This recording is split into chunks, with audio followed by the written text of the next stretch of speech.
They say money can buy anything. But he couldn't buy me.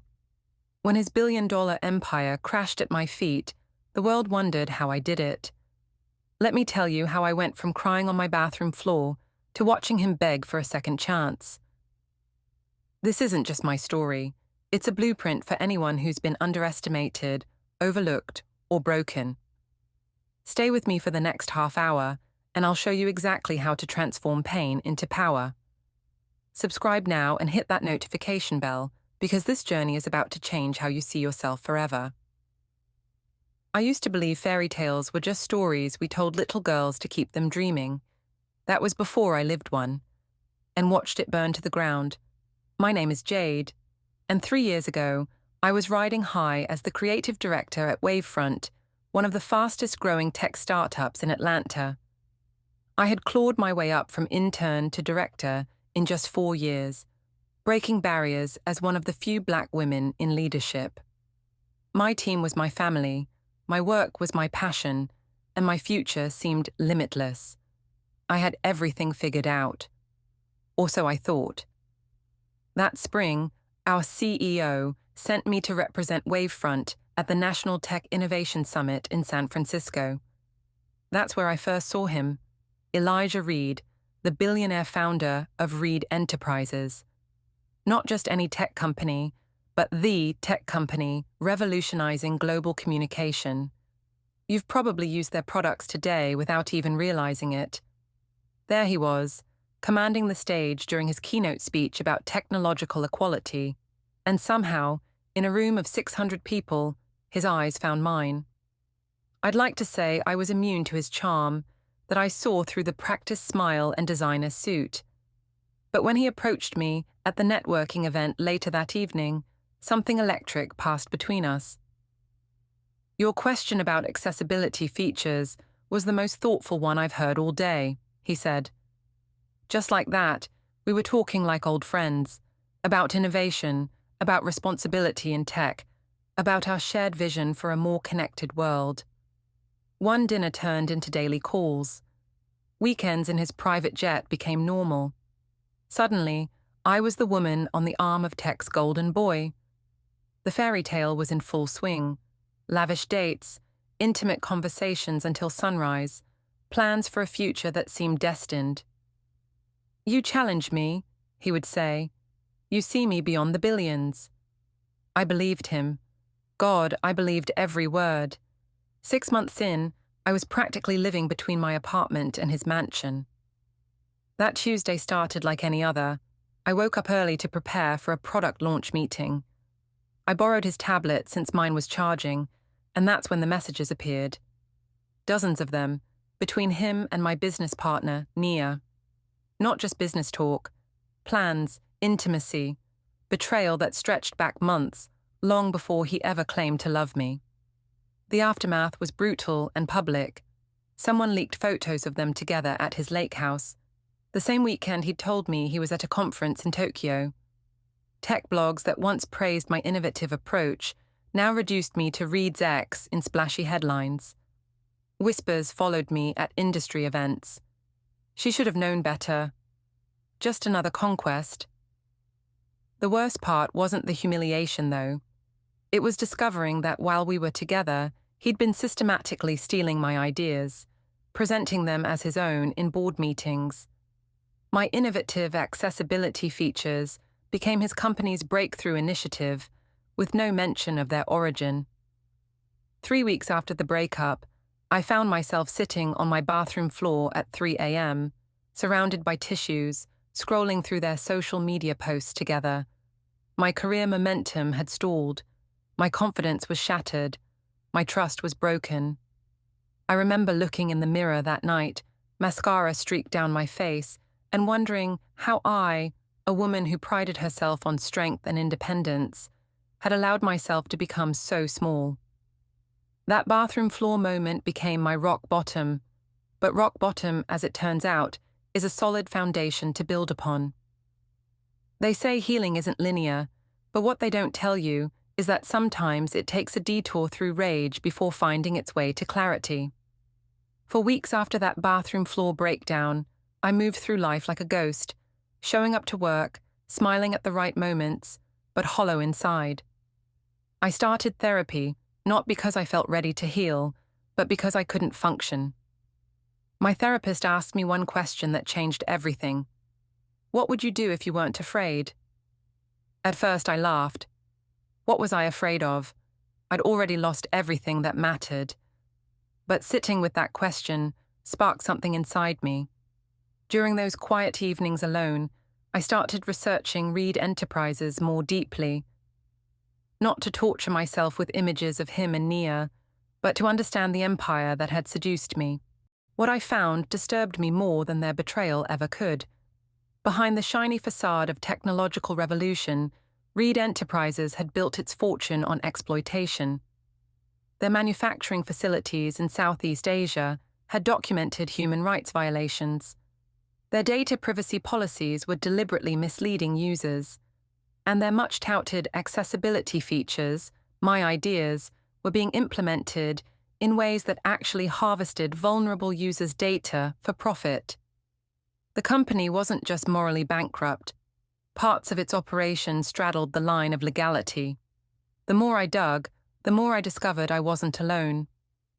One night, I received a message from Christina, a former VP at Reed who had left under mysterious circumstances. I saw what happened to you. If you want to know the truth, meet me tomorrow. That coffee meeting became my turning point. Christina introduced me to a network of women, brilliant, accomplished professionals who had all been connected to Elijah in some way. Engineers whose patents he'd claimed, designers whose portfolios he'd taken credit for, even investors he'd charmed and defrauded. We started meeting regularly, sharing stories and information. With each gathering, my focus shifted from my broken heart to something far more important: justice. Not just for us, but for everyone affected by Reed's deceptive practices. We could expose him, someone suggested. We could sue, said another. But I was beginning to envision something more powerful than revenge. We could beat him at his own game, I said one evening. We have the knowledge, the skills, and something he'll never have: integrity. That night, I registered the domain for Prism Technologies. Our mission: to create truly ethical, accessible tech solutions that would make Reed's offerings obsolete. Christina brought her financial expertise. Morgan, a brilliant engineer who'd left Reed's team, joined with groundbreaking ideas. Within 2 months, we'd secured modest funding from investors tired of Reed's monopoly. The start was brutal. We worked from my apartment, running on coffee and determination. Our first prototype failed spectacularly during a demo for potential investors. Reed's legal team sent cease and desist letters claiming we were violating intellectual property, my own intellectual property. Tech blogs that followed Reed's success ignored us completely or painted us as bitter ex-employees. There were nights I questioned everything. Was this healing or just another form of self-destruction? Was I building something meaningful or just reacting to pain? During one particularly difficult week, after losing a key investor, I almost gave up. But then I received a message from someone using Reed's flagship product, describing accessibility barriers that were literally excluding them from digital life, problems my original design would have solved. That message taped to my computer became my daily reminder. This wasn't about Elijah anymore. It wasn't even about me. It was about creating technology that truly served humanity, not billionaires' bank accounts. My broken heart had led me to my true purpose, and for the first time since that bathroom floor moment, I felt genuinely powerful. The moment everything changed for Prism Technologies came exactly 8 months after our founding. We'd been developing a revolutionary data encryption system that would give users complete ownership of their personal information, the antithesis of Reed Enterprises' profit model. After countless late nights and failed attempts, Morgan burst into our small office at 3 a.m., her eyes wild with excitement. "I solved it," she whispered, like she couldn't believe it herself. Our breakthrough wasn't just innovative, it was transformative. While Reed's products mined user data like a digital gold rush, our system returned control to the people.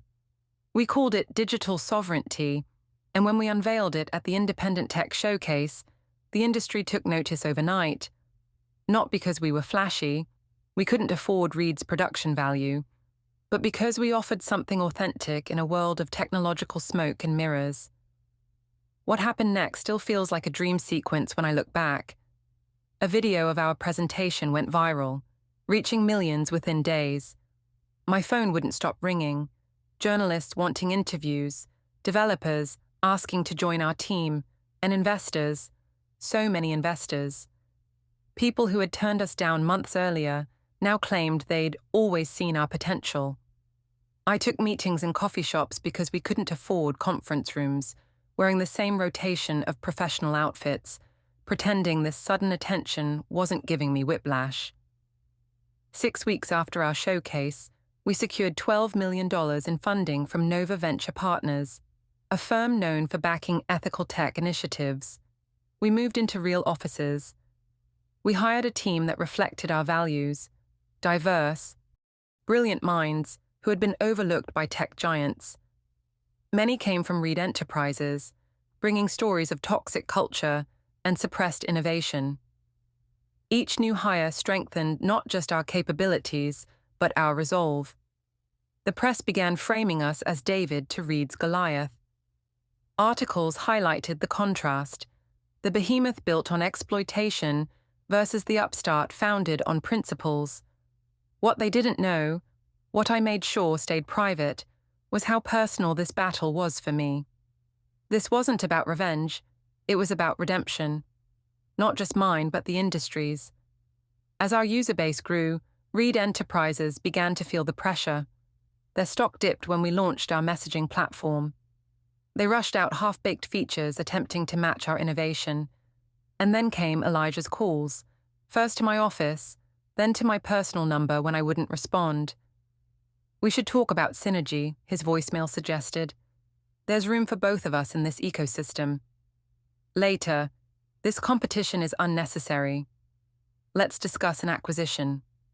Finally, "Jade, please. We had something special. Don't throw away this opportunity." Each message reinforced what I already knew. He wasn't used to being challenged, especially not by someone he'd discarded. But this wasn't about us anymore. Prism had taken on a life of its own, growing beyond my personal vendetta into something genuinely important. A year into our rise, we partnered with a coalition of disability rights organizations to create truly universal design standards. 2 months later, we collaborated with privacy advocates to establish the Digital Bill of Rights. Our company valuation hit $300 million, a fraction of Reed Enterprises' worth, but growing while theirs began a steady decline. The most surreal moment came when I stepped onto the stage at the very same tech conference where I'd first seen Elijah. This time, I was the keynote speaker.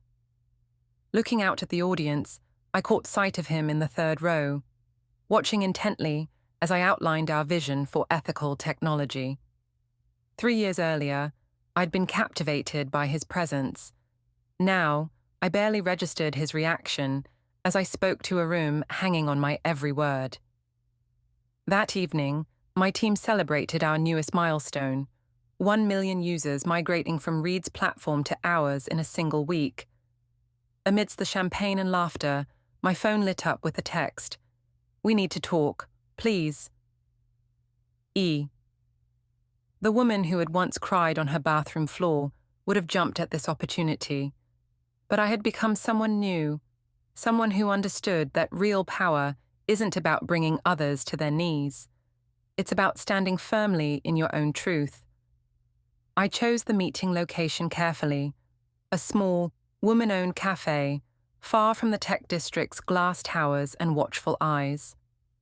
When Elijah walked in, the confidence that once radiated from him had dimmed. His company's stock had fallen 40% in 3 months. Their latest product launch had been overshadowed by security flaws our team had ethically disclosed. The press had begun questioning his leadership. "You look well," he said, settling into the chair across from me. I studied him without the fog of infatuation or the burn of fresh betrayal. Just clarity. "What do you want, Elijah?" He launched into a practice speech about industry consolidation, mutual benefits, stronger together. Business terms to disguise what this really was: surrender. Reed Enterprises was offering to acquire Prism Technologies for a figure that made my head spin. The deal would make me wealthy beyond imagination and install me as Chief Innovation Officer, reporting directly to him, of course. "You've proven your point," he said, sliding the proposal across the table. "You've shown everyone what you're capable of. Now let's turn this competition into collaboration." 3 years ago, his approval would have been everything. Now, it felt hollow. "This was never about proving something to you," I replied. "It was about building something that matters." "Be reasonable, Jade. No one turns down this kind of offer." I smiled then, recognizing the familiar pattern, the assumption that everyone has a price, the disbelief that someone, especially a woman who once loved him, could want something money couldn't buy. "I'm not turning it down because of our history," I said, standing to leave. "I'm turning it down because Prism's mission is incompatible with Reed's business model. We're not for sale." His face flushed with the same anger I'd glimpsed when he couldn't solve a coding problem or lost a bidding war. "This industry will chew you up eventually. Everyone compromises." "That's where you're wrong," I said, feeling nothing but compassion for the man who couldn't imagine building without destroying. "Not everyone." Walking away, I realized the true victory wasn't watching his empire crumble or even building my own. It was becoming someone who could stand face to face with her former heartbreak and feel nothing but gratitude for the journey that brought her here, to power rooted in purpose, not pain. If my story resonated with you, don't keep it to yourself.